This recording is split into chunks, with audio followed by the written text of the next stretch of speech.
아일랜드의 한 여성이 건전지 55개를 삼켰대요. 그냥 자연적으로 배출된 것은 5개고 나머지 50개는 배를 개복해서 그 건전지를 꺼냈다고 합니다. 이 여인에게 물었어요. 왜 건전지를 먹었냐 그랬더니 자신의 욕구 불만 때문에 그렇게 했다는 겁니다. 자신의 욕구 불만 때문에 자신을 학대하게 된 거예요. 그런데 의사가 밝히는 그 이야기 중에 깜짝 놀랄 만한 것이 있는데 숟가락을 삼키는 사람도 있대요. 그 티스푼 같은 거, 그보다 좀 더 큰 스푼, 한 7cm 정도 가까이 되는 거, 또 더 놀라운 것은 칫솔을 삼키는 사람도 있다는 겁니다. 예. 요즘 이제 의학이 발달돼서 웬만한 건 다 대처할 수 있으니까 다행이지. 아니 그 숟가락 먹으면 어떻게 하자는 거예요. 응? 또 칫솔을 먹으면 그게 이제 위로 넘어가질 않고 식도에 걸려가지고 막 죽을 맛인 거예요. 그래서 이제 병원에 오면 의사가 이제 그 위내시경 기계로다가 해서 그걸 끄집어낸다고 합니다. 의학이 발달돼서 웬만한 질병, 또 사고는 우리가 미연에 이렇게 막을 수가 있고, 또 그렇게 또 건전지를 먹은 사람 개복해서라도 고칠 수가 있지만 선천적인 질병이 있을 경우, 참 현대 의학으로도 어찌할 수 없는 그런 경우 얼마나 많습니까? 당진의 한 어머니는 정말 눈물 나는 기도 제목을 가지고 있는데, 당신은 나이가 지금 이제 60인데 아들은 나이가 40이에요. 근데 그 어머니의 기도 제목이 뭐냐면 아들보다 하루만 늦게 죽게 해주세요가 그 기도 제목입니다. 그 아들이 아주 천진난만하게 생겼어요. 세상 근심 걱정 없고 얼굴이 늘 해피. 그런데 그 어머니의 손길을 벗어나서는 아무것도 못합니다. 나이 40인데. 그래 어머니가 이렇게 말하고 있어요. 나 죽으면 아들 혼자 남게 되는데 그게 걱정이에요. 우리 아들 때문에 눈 감기 어려울 것 같아요. 내가 아들보다 하루만 더 살다 죽고 싶어요. 예. 오늘 본문에 한 아버지 이야기가 나오는데요.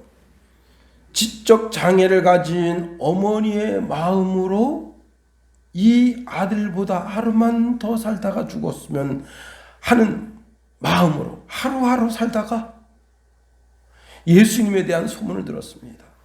이 아버지는 그동안 안 해본 게 없어요.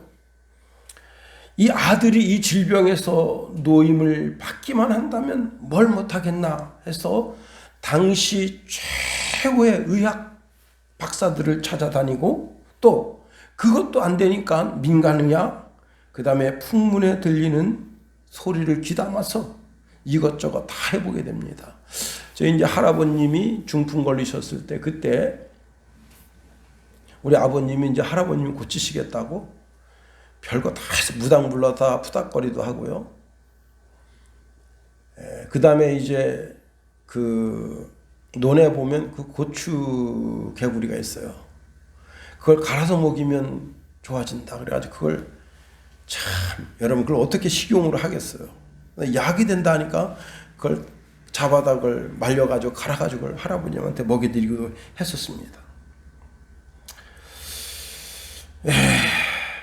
시골에 이제 친구 어머니가 굉장히 아프셔서 몸져 누워 계십니다. 근데 아버님이 이제 김소형 원형 침향단을 갖다 드렸어요. 그때 이거 한약 성분인데 먹고 좀 마음이 안정되고 뭐 좀 낫는 것 같으니까 우리 아버님한테 그거 어디서 사느냐. 그래서 제가 이게 보편적인 약은 보편적으로 살 수 있어요. 특별한 약이 아닌다면은. 그래서 제가 이제 11번가에 딱 쳐봤더니 거기서 그 약이 나와요. 100개는 11만 원, 60개는 7만 원이에요. 택배비 포함. 그래서 제가 아무데나 이거 이름 놓고 치면 나온다. 혹시 못 살 것 같으면 저한테 얘기하라. 11만 원 보내주면 백정 사서 보내드리겠다. 제가 말씀을 드렸습니다. 자, 이 본문의 아버지는 아이를 치료하기 위해서 할 수 있는 것을 다 해봤어요. 그러나 아무것도 할 수가 없는 거예요. 그런 절망 가운데 예수님에 대한 소문을 들었습니다. 예수님이 문득병을 고쳤다. 오늘 본문에 간질이라고 되어 있지만 이제 마가복음이나 누가복음에 보면 이 아들이 귀신 들려서 물에도 들어가고 불에도 들어가는 그런 상황이에요. 자, 예수님이 문둥병 고쳤다. 여러분, 현대의학으로도 문둥병을 못 고치잖아요. 뭐 완치된다 하지만 죽을 때까지 약을 먹어야 되는 거예요. 야, 눈먼 사람 눈을 뜨게 했다. 오병이어의 기적을 행했다. 사람이요, 믿음은 들으면서 난다고 자꾸 그런 얘기를 처음에 들을 땐 그거 뭐, 두 번째 때 그럴 수 있을까? 세 번째 때 내 아이를 예수님에게 데리고 가고 싶다 해서 예수님을 찾아 나선 겁니다. 우리가 아직도 코로나 팬데믹에서 헤어나오지 못하고 있는데요, 의학이 이렇게 발달되어져 있음에도 불구하고 우리 인생사에 거쳐간 질병들이 많습니다. 그 중에 흑사병, 여러분 사스 알아요?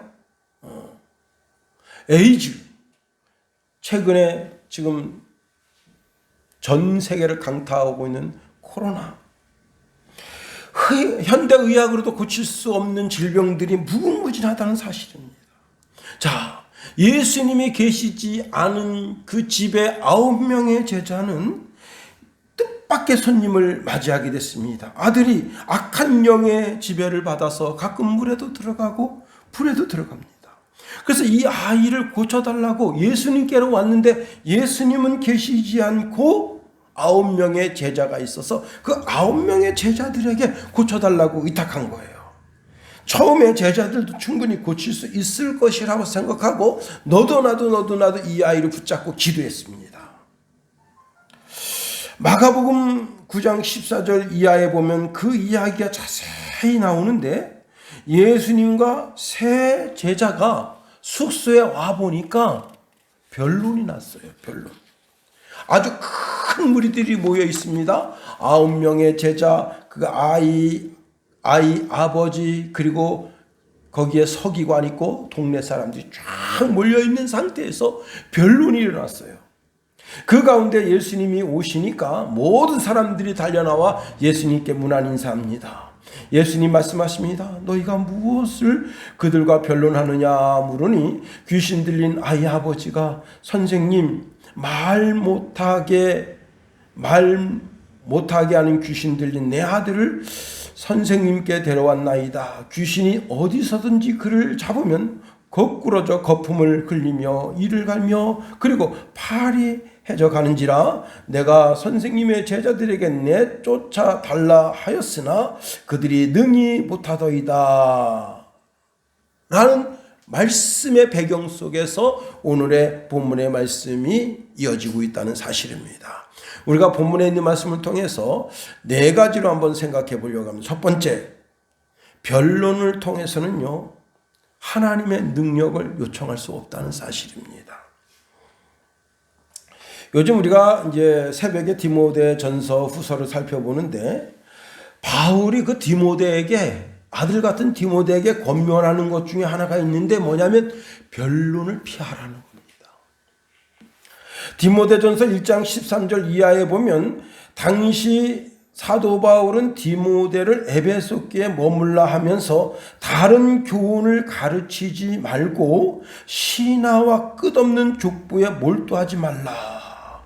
결국 이런 것들은 변론을 일으킨다는 겁니다. 변론을 일으켜서는 좋은 결과를 가져오지 못한다는 거예요. 변론을 내려고 하는 사람의 목적이 있는데 그 목적이 뭐냐면 다른 교훈을 자꾸 들여밀려고 한다는 거예요. 결국에는 다른 진리를 자꾸 들여밀어서 어떻게 자기가 가지고 있는 진리가 복음보다 우월하다고 그걸 주장하려고 하게 하기 위함이라는 거예요. 그래서 변론하지 말라는 거예요.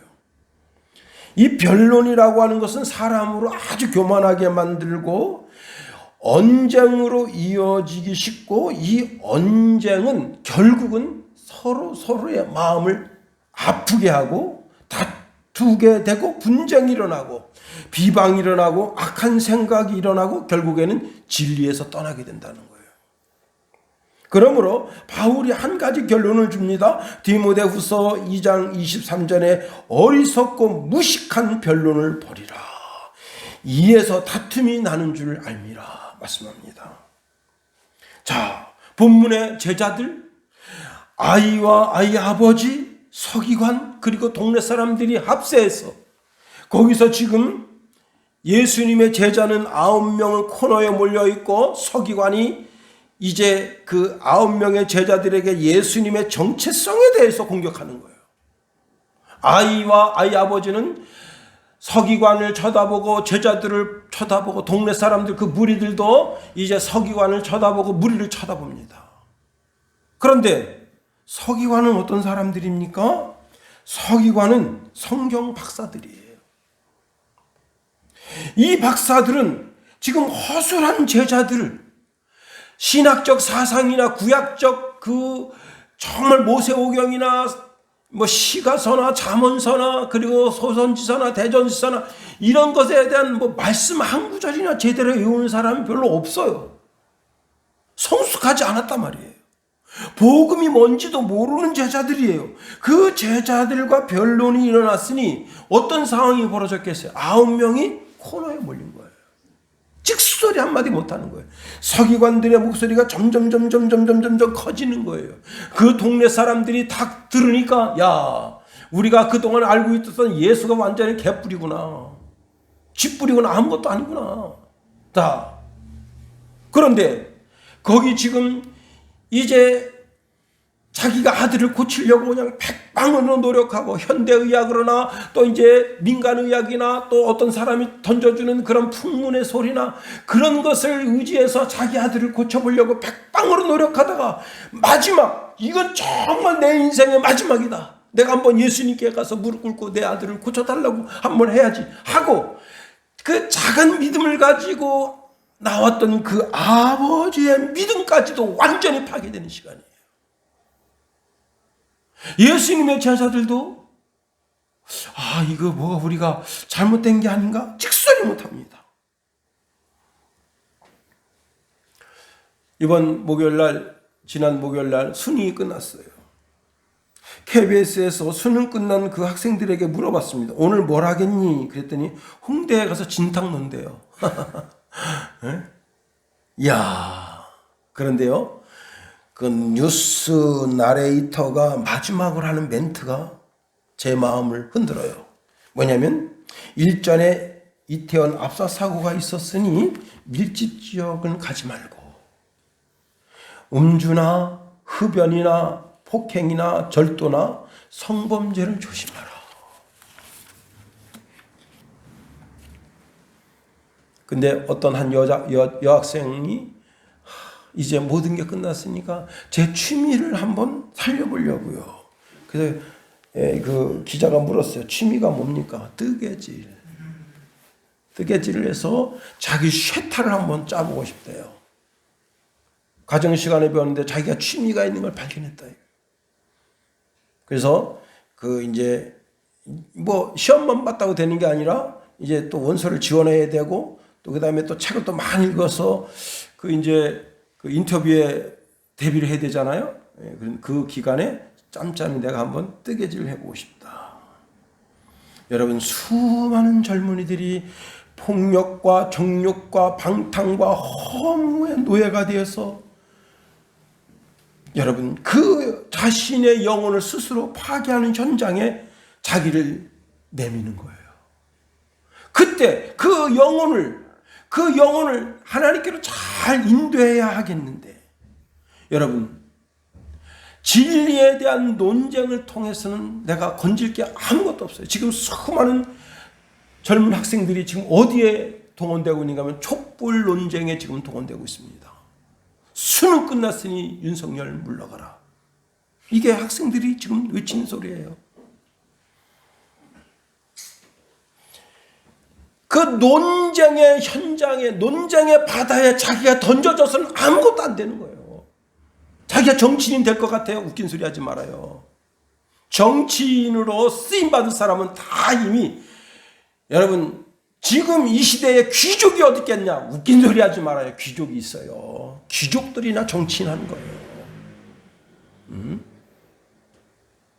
정치인 집안에서 정치인 나와요. 지금 그 촛불 현장에 쓰임받는 이 시대의 민초들은 다 쓰레기를 쓰임받는 거예요. 아무것도 안 돼요. 평생 죽을 때까지. 이리 모이라면 이리 모이고 저리 모이라면 저기면. 저는 민정당에서 나이 45세까지 이거 하러 다니던 집사님을 알아요. 지금은 장로님 되셨는데, 민정당이 뭡니까? 자기가 평생 후회하는 게 뭐냐면 처음 발 거기 들여놨을 때 그때부터 후회한대요. 나이 45세가 돼서 이제 정신 차립니다. 제가 그때 부목사였을 텐데 참 후회스럽다. 잘 나가던 직장 때려치고 그 주는 그 몇만 원 받아 먹으려고 이리 흘리고 저리 흘리고.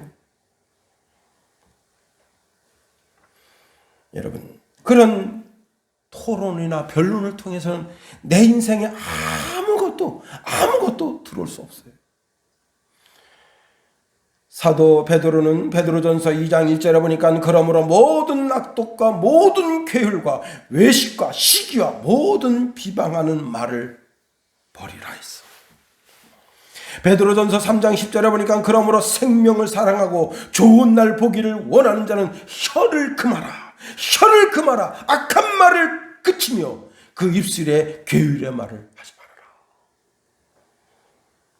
여러분, 그 서기관의 한마디 내뱉는 그 제자들을 향하여 공격하는 그 한마디가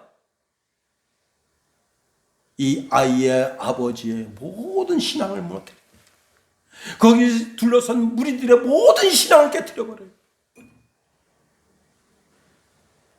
혹 내 입술의 언어가 다른 사람의 신앙을 깨뜨리고 내 입술의 언어가 다른 사람을 더 좌절해 나락으로 떨어뜨린다면 그 입술을 막아야 되는 거예요. 두 번째로, 이런 불신앙 속에는 하나님의 능력이 임할 수가 없다는 사실입니다. 자, 예수님은 제자들의 믿음 없는 것을 보고 개탄해하십니다.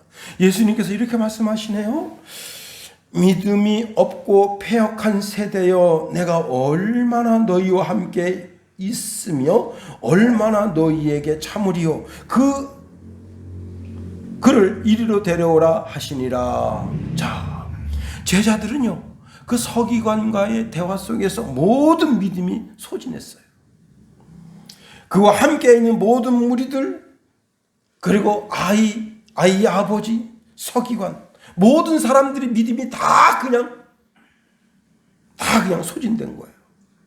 예수님이 이렇게 말씀하셨습니다. 믿음이 없고 패역한 세대라 그랬어요. 제자들만 예외 아닙니다. 제자들도 믿음이 없고 패역한 세대라 말씀하시는 거예요. 여러분, 이 믿음이 없고 패역한 세대라고 하는 것은 철저한 불신앙 가운데 빠져 있을 뿐만 아니라 정도에서 벗어나서 다른 길로 가고 있다는 뜻입니다. 우리가 오늘 믿음 가운데 서지 못하면요, 예수님의 동일한 책망을 받을 수밖에 없어요. 우리가 불신앙을 가지고 있으면서 매를 맞으면서도 계속해서 정도가 아닌 신앙의 길이 아닌 길로 계속 나아가고 있는 어리석음을 자처할 수 있다는 사실입니다. 이에 그 제자들을 유심히 지켜본 아이의 아버지가 이렇게 말했어요. 15절에 주여 내 아들을 불쌍히 여기소서. 그가 간질로 심히 고생하여 자주 불에도 넘어지며 물에도 넘어지는지라. 내가 주의 제자들에게 데리고 왔으나 능히 고치지 못하이더이다. 뭐예요? 제자들이 영적으로 무능하다. 자, 이들은 전과 같이 귀신을 내어쫓지 못했을 뿐만 아니라 오히려 그 상황에서는 비웃음거리가 된 거예요. 그 상황에서는 모든 사람들의 대적자가 된 거예요.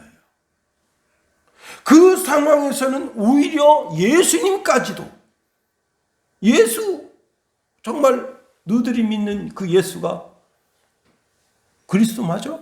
하나님의 아들 맞아? 이런 데까지 몰려들게 된 거예요. 너희들 사기꾼 아니야? 영적인 사기꾼 아니야? 이렇게까지 몰려든 게 된 겁니다. 마가복음에 보면 예수님께서 그 아이의 아버지에게 물었습니다. 언제부터 이렇게 되었느냐? 어릴 때부터니이다. 귀신이 그를 죽이려고 불과 물에 자주 던졌나이다. 그러나 무엇을 하실 수 있거든 우리를 불쌍히 여기사 도와주옵소서. 자, 무엇을 할 수 있거든, 이 아이의 아버지의 신앙이 완전히 좌초됐어요. 불신앙이 있는 곳에서는 하나님의 역사가 일어날 수가 없는 겁니다. 마가복음 6장 1절 이하에 보면 예수님께서 고향 마을에 가셨어요. 나사렛. 안식일에 회당에서 가르치십니다. 그런데 예수님의 가르침이 상당히 놀라워요. 당시의 모든 사람들이, 심지어는 바리새인이나 서기관들조차도, 사두개인들조차도 그 가르침에 놀랍니다. 그러니 고향 나사렛 마을에 있는 모든 사람들이 그 말씀을 듣고 놀랐어요. 그런데요, 이들의 반응이 이상한 쪽으로 흘러갑니다. 어느 쪽으로 흘러가는가 하면 이렇게 말하는 거예요. 이 예수가 어디서 이런 것을 얻었느냐? 이 예수가 받은 지혜와 그 손으로 이루어지는 이런 권능이 어찌 된 일이냐? 이 예수는 마리아의 아들 목수가 아니냐? 야고보와 요셉과 유다와 시몬의 형제가 아니냐? 예수의 누이들이 우리와 함께 여기 있지 아니하냐 그랬어요. 예. 다시 말하면 이 동네 사람들이 그 회당에 와서 말씀을 가르치시고 기적을 베푸셨는데, 소수 몇 사람 이제 불치병, 난치병 걸린 사람 고치셨는데, 그 사람들의 반응이 뭐냐면, 첫 번째 반응이 뭐냐면, 에이, 예수 촌놈. 우리 동네 촌놈인데, 저놈이나 우리 놈이나 똑같은 놈이야. 그리고 그 어머니가, 홀어머니, 그 마리아가 지금 그 아버지가 죽은 이후로 이렇게 길러낸 아들이야. 그리고 그 어머니가 지금 살아서 우리랑 같이 지금 회당에서 예배를 드리고 있어. 그리고 그 형제들이, 그 여자 형제들이 결혼해서 우리의 마누라로 있는 상태야. 그러면서 배척한 거예요. 여러분, 이 나사렛 사람들이 어린 예수님, 어릴 때부터 쭉 자라온 예수님 보면서 뭘 느꼈겠어요? 뭘 봤겠어요? 신성을 본 거지. 응? 예수님 하나님 자신이시니까 말하는 것이나 행동하는 것이 다 달랐어요. 그런데 그걸 보면서도 이제 선지자로서의 사명 감당하시면서 회당에서 말씀을 가르치실 때 내가 잘한다고, 예수를 어렸을 때부터 잘할 때부터 말이야 다 내가 보면서, 내가 눈으로 지켜보면서 잘한 저 예수가 우리의 선생님이라고? 우린 못 믿겠다. 그리고 그런 불신앙으로 거기 딱 다가서니까 예수님께서 그 동네에서 아무 기적도 행하지 않으셨다는 거예요. 다시 말하면 불신앙으로는 하나님을 기쁘시게 해드릴 수 없다는 겁니다. 사람과 사람 사이에도 불신이 있으면요, 단돈 10원이 갈 수가 없는 거예요. 아니, 고운 언어도 갈 수가 없는 거예요.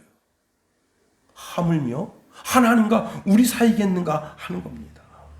우리가 하나님 앞에 나아갈 때 하나님에 대한 불신이 있다면 하나님이 그 어떠한 것도 쌀 반토락이라도 우리는 하나님께로부터 얻을 수가 없다는 사실입니다. 이사야서 55장 7절에 보니까 악인은 그 길을, 불의한 자는 그의 생각을 버려라, 그리고 여호와께로 돌아오라 말씀하십니다. 에스겔서 18장 21절에 보니까 만일 악인이 그 행한 악을 떠나 법과 의를 행하면 그 영혼을 보존하리라. 에스겔서 33장 11절 말씀에 보니까 주 여호와의 말씀에 나의 삶을 두고 맹세하노니 나는 악인의 죽는 것을 기뻐하지 아니하고 악인이 그 길에서 돌이켜 떠나서 사는 것을 기뻐하노라. 이스라엘 족속아 돌이키라. 너희 악한 길에서 떠나라. 어찌 죽고자 하느냐 하셨다 하라. 여러분, 불신앙이 얼마나 무서워요. 요한복음 1장 11절에 보니까 자기 땅에 오며 자기 백성들이 영접지 않았다 그랬어요. 그러나 영접하는 자 곧 그 이름을 믿는 자들에게는 하나님의 자녀가 되는 권세가 있다 말씀하십니다. 여러분, 불신앙으로는 아무것도 이룰 수 없다. 세 번째로 예수님께서 이 아이의 아버지의 불신앙을 교정해 주셨습니다. 자, 마가복음에 보면은요, 이 아이 아버지가 이렇게 말해요. 무엇을 하실 수 있거든 우리를 불쌍히 여기사 도와주소서. 무엇을 하실 수 있거든. 그게 뭐예요? 불신앙이야. 아직도 불신앙 가운데 있는 거야. 당신이라고 뭐 할 수 있어? 예수 당신이라고 뭐 할 수 있어? 응? 내가 듣던 소문이 진짜야? 당신 진짜 메시아 맞아? 하나님의 아들 맞아? 뭐 할 수 있어? 여러분, 예수님 뭐라 말씀하셨습니까? 할 수 있거든이 무슨 말이냐? 믿는 자에겐 능치 못함이 없느니라. 다시 말하면 네 믿음을 새롭게 하라는 거예요. 네 마음속에 있는 불신앙을 꺼내서 버리라는 거예요. 너는 지금 지존자 하나님 앞에, 이 만군의 주 여호와 하나님 앞에, 창조의 능력을 가지신 만군의 주 여호와 하나님 앞에 있다는 거예요. 우리는 하나님 앞에 있는 거예요. 이때 이 아이 아버지가 이렇게 외칩니다. 내가 믿나이다. 예수님, 나의 믿음 없는 것을 도와주세요. 여러분, 믿음의 중요성을 다시 인식해야 됩니다. 예수님께 나오는 자는 반드시 우리의 기도 제목을 들어 응답해 주실 것을 믿음으로 나와야 되는 거예요. 그래서 믿음으로 예배드리고, 믿음으로 기도드리고, 믿음으로 신앙생활하고, 믿음으로 찬송하고, 믿음으로 11조도 드리고, 믿음으로 감사예물도 드리고, 믿음으로 전도하고. 우리가 온전한 믿음을 가지지 못한다면 예수님께로부터 책망받습니다. 할 수 있거든이 무슨 말이냐? 이놈아, 할 수 있거든이 무슨 말이냐? 믿는 자에게 능치 못함이 없느니라 하고 주님의 책망을 받습니다. 우리가 주님께로부터 우리의 신앙을 교정받을 때, 그때 참 중요해요. 이 치열도 고르지 않으면 그걸 교정받지 않아요. 막 6개월, 7개월, 8개월 동안 그 입안에다가 그냥 고무 그 스프링을 채워가지고 그걸 교정한다고 아주 그냥 기를 쓰잖아요. 그렇게 교정해서 어떻게 하는 거예요? 죽을 때까지 써먹는 거예요. 사람이 걷는 폼새도 교정받잖아요. 어떤 사람은 자꾸 오른 무릎 올라가는데 오른손 올립니다. 바보 멍청이죠. 그 교정받잖아요. 매 대 맞고. 제가 얼마 전에 연애 프로그램을 보는데, 여러분 그 유격대 훈련 받을 때 맨 마지막 구호를 외치면 안 됩니다. 그거 알아요? 응? 군대 갔다 온 사람은 말고 군대 안 갔다 온 분들은 그게 뭔 소리인지 몰라. 근데 그 얼차례 받아보면 알아요. 참, 요즘 신병이라는 거 한참 유행했었는데, 거기 참 그냥 그 사단장 아들이 그냥 삐꾸에 삐꾸. 그래가지고 그냥 마지막 구호를 내버려가지고 그냥 누구야? 딱 보니까 그 삐꾸입니다.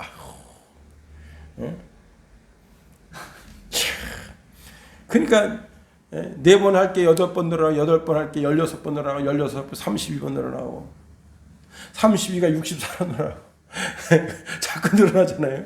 128로 늘어나고. 이야, 진짜 여러분 쪼그러뜨기 하면요 미쳐. 응? 그래도 조교가 이 정도면 됐다 하고 예? 봐주니까 그게 넘어가는 거지. 제가 그 유격 훈련 받을 때 한 번도 소리 안 낸 적이 없었어요. 128 딱 하고 그다음에 또 했는데 아휴 나도 지쳤다 이러더라. 끝났다. 왜냐면 이제 다음 훈련을 해야 되는데 그것만 할 수가 없잖아요. 유격 조교가 다음 코스로 넘기는 거예요. 교정해 주는 거예요. 그런데 그 얼차례를 받는 이유가 있어요.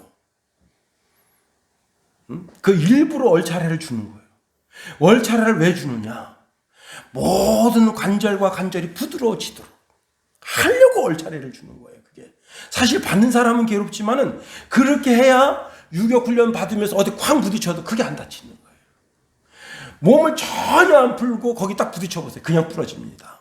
그러나 이미 정말 뭐 관절 마디마디 다 푸는 사람은 딱 부딪혀도 그게 안 다치는 거예요.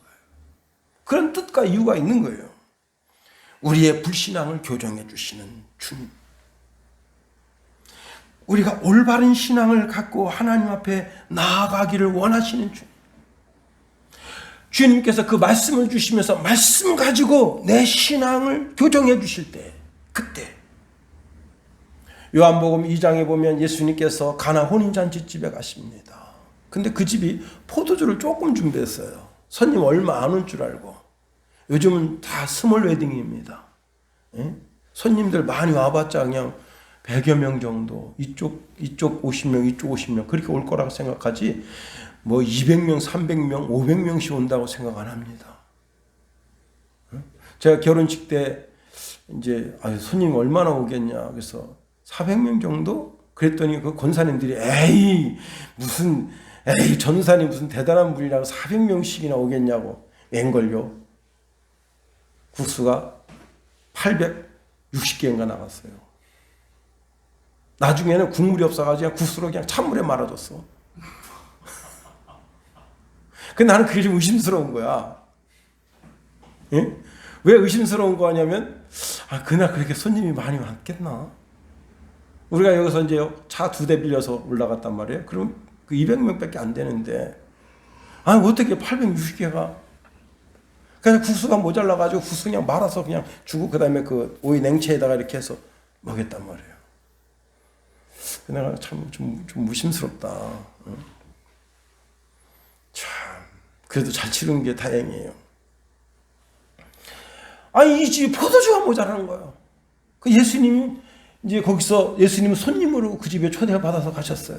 그래서 예수님과 제자들이 테이블에서 막 식사를 하는데 예수님 어머니 모친 마리아가 와서 이 집에 포도주가 모자랍니다. 그러니까 예수님께서 여자요, 나와 무슨 상관이 있습니까? 나 여기 손님으로 왔어요. 나 여기서 먹고 가기만 하면 되는 거예요. 여자요, 나와 무슨 상관이 있습니까? 그렇게 하고는 예수님이 탁 어머니하고 매몰차게 하는데 마리아가 돌아서면서 그 하인들이 있습니다. 그 집에 이 일을 돕는 일종의 알바죠. 알바인데 그 일을 돕는 그 알바들에게 예수님이 무슨 말을 시키든지 그대로 순종해라. 응? 그렇게 말씀하십니다. 그걸 예수님이 이렇게 보셔요.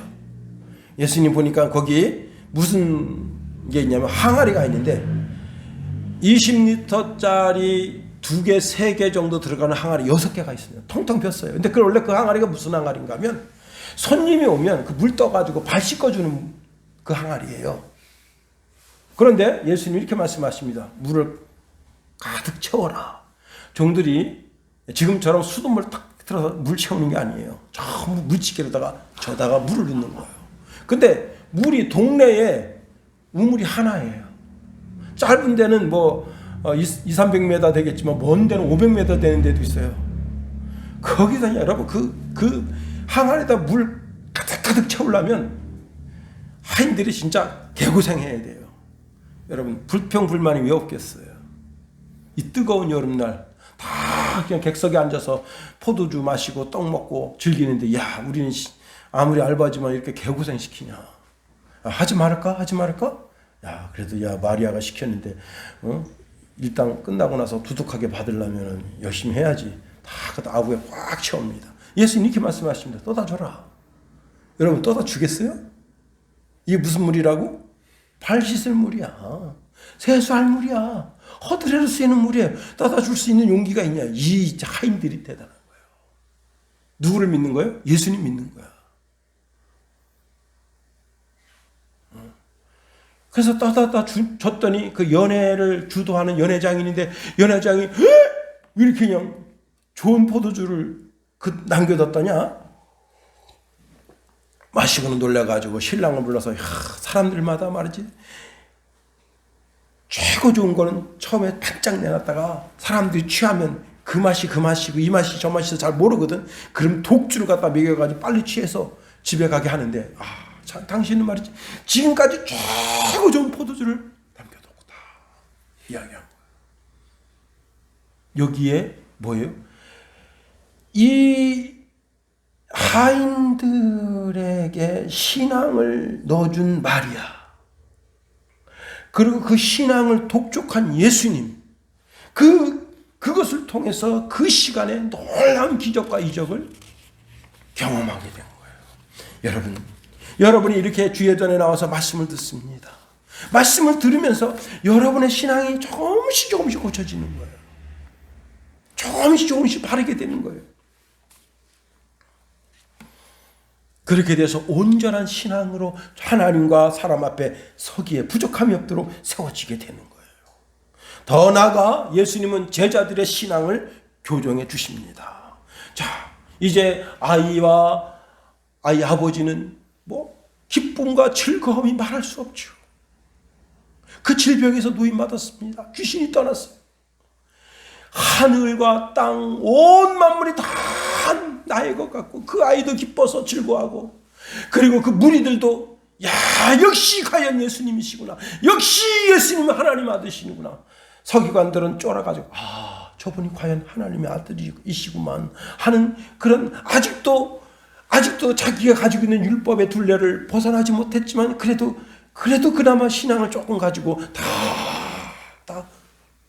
그리고 이제 흩어지고 예수님과 12제자만 남았어요. 그 9명의 제자들이 방에 들어가서 예수님 얼굴 뵙기가 참 무한합니다. 예수님 참 죄송해요. 그런데 예수님 하나 물어봐도 되겠어요? 예수님이 이렇게 얼굴을 들어서 이렇게 온화한 얼굴을 보여주시니까 우리는 왜 못 내쫓았죠? 우리는 왜 그 귀신 못 내쫓았나요? 왜 그 아이의 질병을 못 고쳤나요? 하고 물었어요. 오늘 본문에 예수님이 이렇게 말씀하십니다. 너희 믿음이 작은 까닭이나 했어요. 그런데 마가복음 9장 29절에는 전혀 다른 말씀을 주십니다. 잘 들으세요. 마가복음 9장 29절, 기도 외에 다른 것으로 이런 종류가 나갈 수 없느니라 돼 있어요. 그런데 원어 성경에 보면요, 이렇게 돼 있어요. 이르시되 기도와 금식 외에 다른 것으로는 이런 종류가 나갈 수가 없느니. 이런 종류가 뭐예요? 귀신, 사탄이 나갈 수가 없다. 금식과 기도. 그렇습니다. 여러분, 9명의 제자들이 예수님 떠나고 나서 뭐 한 거예요 도대체? 제가 초등학교 4학년 때 선생님이 요럴 때 날씨 살살할 때 그때 선생님이 선생님 일이 바쁘니까 너네 스스로 자습하고 있어? 반장 애들 조용히 시켜. 선생님이 딱 하셨어요. 장난기가 발동된 거예요. 장난기가 친구놈하고 이 새끼. 그래가지고 그냥 우당탕 막 뛰어다니다가 선생님 딱 들어온 거야. 그래가지고 나하고 친구놈 저기 이제 와서 엎드려 뻗쳐. 그냥 엎드려 뻗쳐 딱 하고 있는데 또 이제 다른 놈들이 또 저기서 이제 막 장난치다 선생님 딱 걸린 거예요. 선생님 너들 나와 엎드려 뻗쳐. 4명이 딱 엎드려 뻗친 거예요. 근데 둘이서 또 엉덩이 싸움이 난 거예요. 이 새끼 막 엉덩이를 밀고서 막 하는데 한 놈들 왕 좀 봐라. 그래서는 막 뛰어다니는 거예요. 뛰어다니다가 한 놈이 선생님 오신다. 그래가지고 막 가서 엎드려 뻗쳐 있었어요. 근데 연기가 먼지가 막 일어나가지고 여기 먼지가 자욱해요. 선생님이 다 일어나! 이놈의 시키들 벌 받으면서 누가 뛰어다녔어? 그 애들이 쫄아가지고 아무도 우리 이제 둘이 땀이 뻘뻘 납니다. 여기서 뻘뻘 나는데 딱 선생님 보시더니 너들 들어가. 벌 열심히 받아가서 땀 났구만. 두 놈한테 너놈 시키들은 벌 받는데 말이야. 누가 벌 받대도 장난치라 그래서 벌 더 받아. 끝날 때까지 받아. 그래가지고 걔네 둘이는 아닌데요. 예? 걔네 끝날 때까지 벌 받았어요. 예, 참, 그 어릴 때 참 짓궂었지. 예, 여러분. 예수님 선생님이 없으니까 그냥 지 세상이야. 선생님이 안 계시면 그냥 그 학교가 거기에 막 운동장이고 그 밑에 막 낮은 포복으로 막 튀어다니고 9명의 제자를 별달랐을까요? 아닙니다. 똑같아요. 선생님이 없으니까 예수님 안 계시니까 그냥 거기서 그냥 방구 푹푹 끼면서 그냥 그 전도 갔을 때 그 아줌마 그 아가씨 봤어? 참 이쁘던데 음담패설 막 그런 얘기하다가 탁 아이 아버지를 영접한 거 아니에요. 뭐예요? 예수님이 안 본다고 경건의 삶을 포기한 거예요. 그러니 계속 경건의 삶을 살았으면 예수님이 베드로, 야고보, 요한 데리고 헬몬산에 올라가셨더라도 나머지 제자들이 밑에서 기도하고 그리고 말씀 보며 우리는 거기 올라가지 못했지만 우리는 우리 나름대로 은혜를 간구하자. 그렇게 했더라면 아무런 영적 준비가 안 된 상태에서 탁 오니까 못 그친 거 아니에요. 다시 말하면 예수님께서 제자들에게 기도와 그 기도에도 안 되면 금식하며 매달려서라도 하나님께 간구하라. 이사야 선지자는 이사야서 58장 6절에 이런 말씀을 줍니다. 나의 기뻐하는 금식은 흉악의 결박을 풀어주며 멍에의 줄을 끊어주며 압제당하는 자를 자유케 하며 모든 멍에를 꺾는 것이 아니겠느냐. 여러분 어차피 금식하게 됐으면 너도 굶고 나도 굶고 다 굶으면 다 굶는 판인데 나는 이렇게 금식하는 바에야 차라리 거기다 하나를 더 붙이겠다. 금식 기도 하겠다. 그리고 하나님 앞에 기도하면 얼마나 감사합니까? 너도 금식 나도 금식 다 금식을 하고 있는데 팔자가 이렇구나. 그럼 거기서 불평불만해 보세요.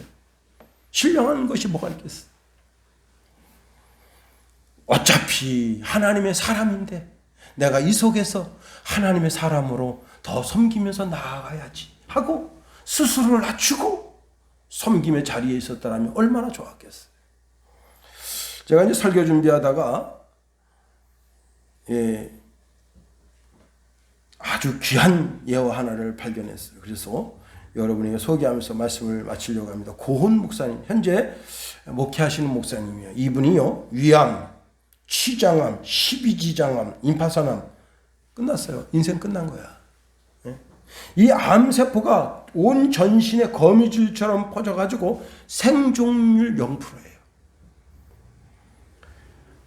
암 8년차. 여러분, 거기다가 폐혈증 합병증으로 5일 동안 의식을 잃고 장기의 모든 기능이 이제는 정지되고 부패되기 시작했다.